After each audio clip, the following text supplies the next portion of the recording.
అట్లంటారు అట్లా బట్టి 5 అయిపోయింది.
థ్యాంక్ యూ అన్న.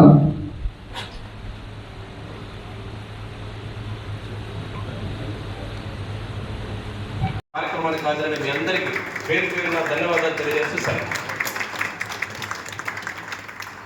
భూపాల్ గారికి ధన్యవాదాలు. చాలా విషయాలు ఇందాక బ్రాహ్మణులు చెప్పారు, అందులోని గాఢతను తగ్గించడం కానీ ఎక్కించడం కాదని కానీ చేయకూడదు. ఒక ట్రాన్స్లేషన్లో దాన్ని ఉన్నది ఉన్నట్లు ప్రిడిక్ట్ చేయాలి, ఉన్నది ఉన్నట్టు దాన్ని పాఠక లోకానికి చూపాలి అని ఒక ప్రయత్నం.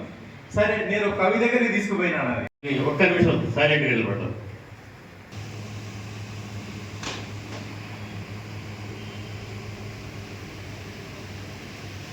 Thank you. రొమాంటిక్ గురించి కవితలో మాట ఉంది, కన్ను తెరిస్తే జననం, కన్ను మూస్తే మరణం, మధ్యలో జీవితం ఒక్క క్షణం.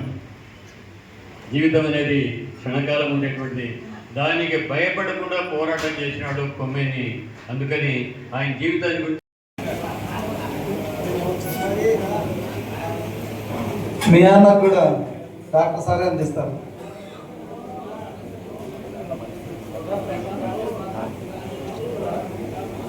పెద్దయినా తెలియదు చదువుకుంటారు, అందరూ తెలుసు. అలాగే బసరాజ్ అన్నకు డాక్టర్ గారు అందిస్తారు.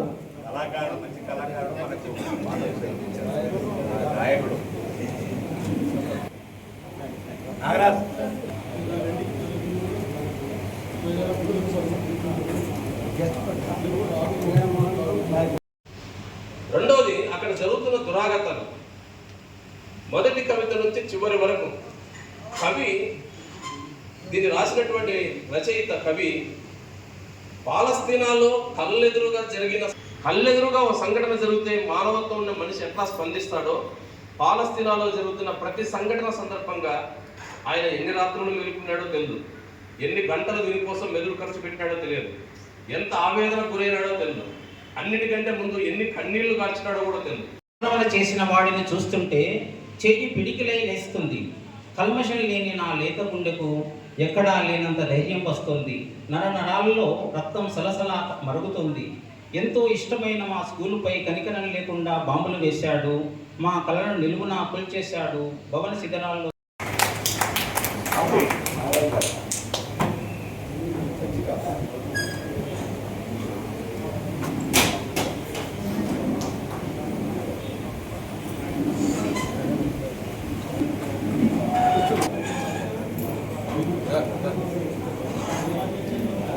ఇక్బాల్ అన్నకు మన డాక్టర్ సార్ అందిస్తారు.